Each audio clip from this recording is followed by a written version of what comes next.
Se você tivesse que pensar no dia mais emocionante que já teve em uma aula de ciências, que dia seria? Olhando para trás através dos anos, temos alguns. A vez em que participamos de uma dissecação de minhocas. A vez em que desmontamos uma pelota de coruja. Osmose em ovos. Moscas da fruta em experimentos genéticos. Ah, eu poderia continuar, mas nunca vou esquecer um dia na minha aula de ciências do 9º ano. Meu professor trouxe água da lagoa. E eu coloquei uma gota de água da lagoa em uma lâmina de microscópio e vi a coisa mais incrível de todas. Eu vi uma ameba unicelular naquela lâmina de microscópio, e eu fiquei presa para sempre à ciência a partir daquele momento, porque eu não podia acreditar que essa pequena célula estava lá, viva nessa lâmina, ainda comendo, porque é isso que as amebas fazem muito. Imaginar que cada pessoa é realmente feita de bilhões de células, claro que não células de ameba, mas células de animais, bilhões de células animais, é fascinante. Isso realmente faz você refletir sobre algumas das incríveis afirmações da teoria celular moderna. A teoria celular moderna inclui o seguinte: primeiro, que a célula é a menor unidade viva em todos os organismos. Segundo, que todos os seres vivos são feitos de células, uma ou mais células. A ameba que observei era um organismo de uma só célula, portanto unicelular. Os seres humanos têm muitas células, portanto multicelulares. E terceiro, todas as células vêm de outras células pré-existentes. As células têm seu próprio mundinho dentro delas. Elas carregam informações genéticas. Elas podem dividir. Muitas têm funções e processos que suas organelas, estruturas dentro delas, podem tomar conta. Podemos dividir as células em dois grandes grupos. Como célula, você é um procarionte ou um eucarionte. Bactérias e artias são procariontes. Todo o resto, plantas, animais, fungos, protistas, são eucariotos. Tanto os procariontes quanto os eucariontes possuem material genético. Ambos possuem citoplasma. Ambos têm ribossomos, que são pequenas organelas que produzem proteínas. Ambos têm membranas celulares que controlam o que entra e sai da célula. Mas o que os torna diferentes é uma questão importante.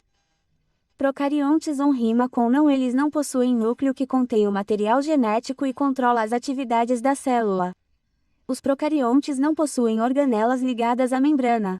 As organelas ligadas à membrana são organelas extravagantes como o núcleo e as mitocôndrias e o complexo de Golgi. Eucariontes rima com eles têm organelas ligadas à membrana. Então agora você pode estar se perguntando o que as organelas fazem, quais são suas funções? Bem, você conhece nosso estilo, nós amamos nossa ciência com um pouco de quadrinhos. Então, queremos levá-lo a um tour pelo passeio de sua vida dentro de uma célula. Para começar nossa viagem, primeiro teremos que passar por essa membrana celular, também chamada de membrana plasmática. É seletivamente permeável, o que significa que só permite a entrada e saída de determinados materiais. Ao fazer isso, mantém as coisas na célula estáveis, também conhecido como manter a homeostase. Temos um vídeo inteiro apenas sobre a própria membrana que é encontrada em todas as células, mas por enquanto, teremos que passar por essa proteína na membrana. Dentro da célula, nos encontramos neste material gelatinoso chamado citoplasma. Ele envolve todas essas estruturas celulares internas, e você o encontrará dentro de procariontes e eucariontes. As organelas que estão apenas flutuando no citoplasma podem ter mais suporte do que você imagina. As células contêm um citoesqueleto que é uma coleção de fibras que forneceram suporte para a célula e suas organelas. O citoesqueleto pode desempenhar um papel importante no movimento. O citoesqueleto realmente merece seu próprio vídeo porque é muito complexo e sua organização varia dependendo do tipo de célula que você está olhando. Movendo-se por este citoplasma, vamos começar com os ribossomos. Eles não são organelas ligadas à membrana e estarão tanto em procariontes quanto em eucariotos. E eles fazem proteína. O que é realmente importante porque é para isso que grande parte do material genético DNA codifica proteína. Os ribossomos podem estar livres no citoplasma. Eles também podem ser anexados a outra organela, sobre a qual falaremos um pouco mais tarde. Agora vamos nos concentrar nas organelas eucariotas, ou seja, organelas que serão ligadas à membrana. Então isso leva nossa viagem ao chefão, o núcleo. Nos eucariontes, contém o material genético. Material genético como no DNA, por exemplo. Todas as células têm DNA, mas se você é um eucarioto, você tem um núcleo para colocá-lo. O núcleo controla as atividades celulares. Dentro dele, tem um nucleolo, que é onde os ribossomos podem ser produzidos. Anexado à membrana do núcleo, ou membrana nuclear, você pode encontrar o retículo endoplasmático. Re para abreviar. Ele dobra proteínas, processa moléculas e transporta essas moléculas ao redor. Uma rodovia. Há o Rê rugoso que tem ribossomos ligados a ele, tornando-o como você pode imaginar rugoso. E o Rê liso, que não possui ribossomos. O Rê rugoso tende especificamente a estar envolvido com a produção e transporte de proteínas, porque lembre-se de que os ribossomos produzem proteínas.